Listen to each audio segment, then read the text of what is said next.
Pour moi,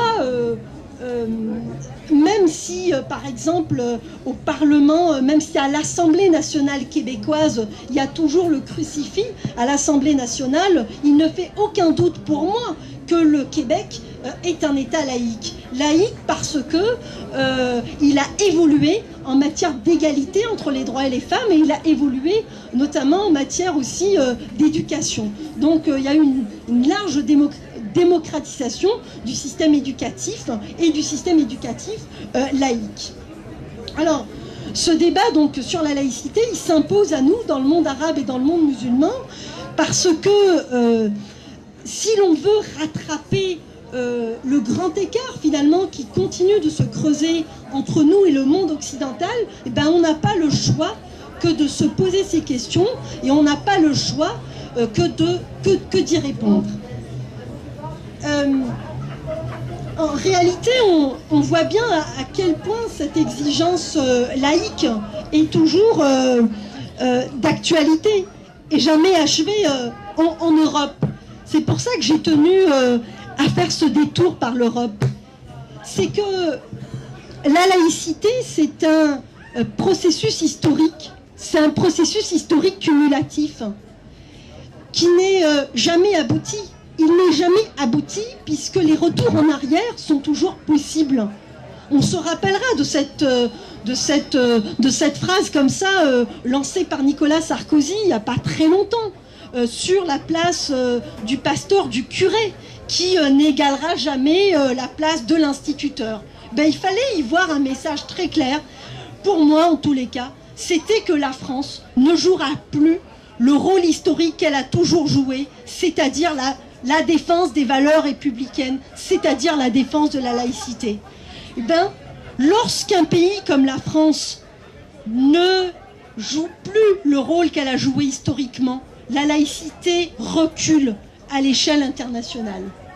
Parce que le modèle prôné par la France, il est mis à mal aujourd'hui à cause d'un courant anglo-saxon qui prône le relativisme culturel et qui nous dit finalement à nous musulmans, eh ben, l'islamisme, c'est pas si mal que vous, parce que vous ne méritez pas la laïcité, parce que vous ne comprenez pas les principes de la laïcité, parce que la laïcité finalement, c'est bon pour nous, mais pas pour vous. Je pense qu'il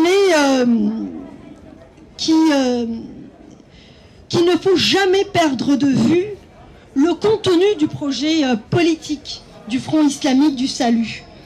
Et quand je dis Front islamique du salut, c'est-à-dire de tous les partis finalement islamistes qui prônent la même idéologie.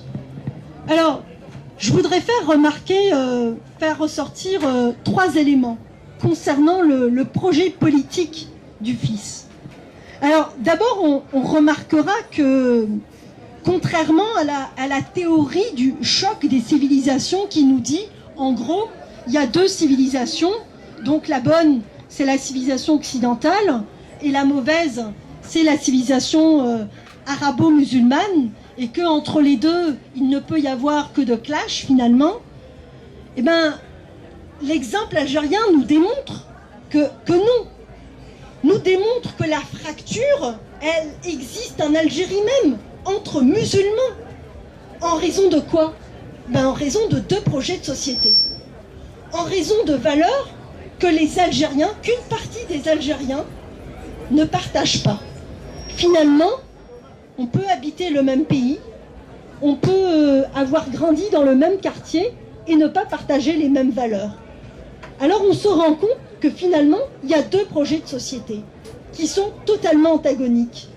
Un projet de société qui prône l'égalité, qui prône la laïcité, et un autre qui prône l'enfermement et l'instrumentalisation de la religion à des fins politiques.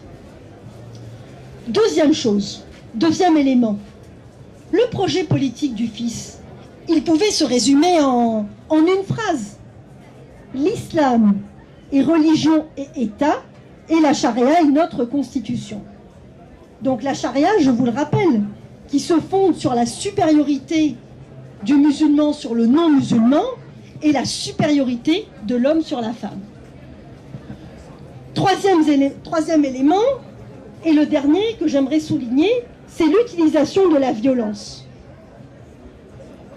L'utilisation de la violence, donc par ce parti islamiste, donc qui était le FIS, elle se traduit par une violence absolument inouïe, épouvantable, à l'égard des démocrates, du peuple algérien, 200 000 morts, mais au Soudan, c'était pas mieux.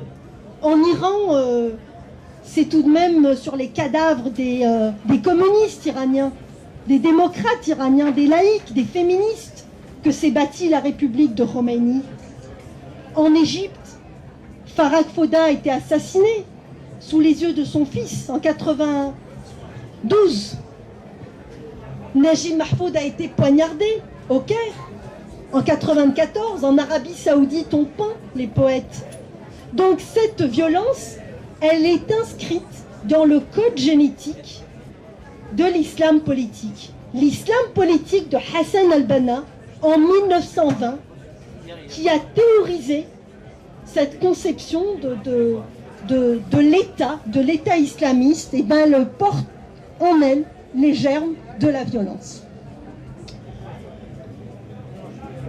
Alors, il arrive que cette violence déborde des frontières du monde arabe et du monde musulman.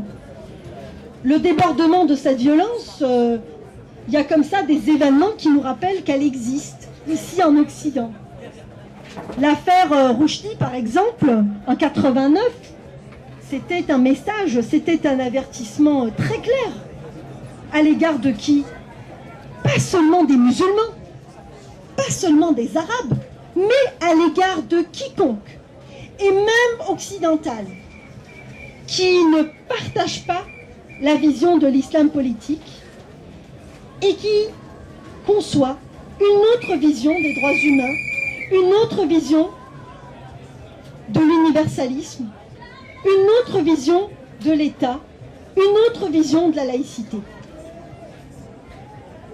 Et je vous rappelle qu'en 89, lorsque l'affaire Rushdie a éclaté, Chirac, le président Chirac, a publiquement traité l'écrivain britannique de fumiste. Salman Rushdie n'a pas obtenu la solidarité dont il méritait en 89, pour la simple raison qu'on n'a pas, à ce moment-là, mesuré la violence de l'intégrisme musulman qui pouvait également éclater en Occident. L'Occident a été tétanisé et cette tétanisation de l'Occident a encouragé les dictatures dans le monde arabe et dans le monde musulman à serrer la vis à l'égard des démocrates et des laïcs dans cette région du monde. Alors ceci m'amène à aborder une réalité de notre combat pour la laïcité dans cette région. C'est la relation que nous entretenons avec ceux qui devraient être nos alliés naturels, c'est-à-dire une partie de la gauche, et avec lesquels nous nous sommes éloignés en raison de l'émergence d'un courant différentialiste qui introduit une conception à géométrie variable lorsqu'il s'agit de défendre les droits humains. Alors, ce courant nous suggère fortement de mettre la pédale douce lorsqu'il est question de critiquer l'islam ou bien de critiquer les islamistes. Et de mettre la pédale douce à l'égard de nos aspirations d'émancipation laïque et féministe, de peur de stigmatiser une partie ou bien la communauté musulmane. Et cette vision, elle nous dit clairement que ce qui est bon pour un occidental, eh ben, ce n'est pas souhaitable pour un oriental.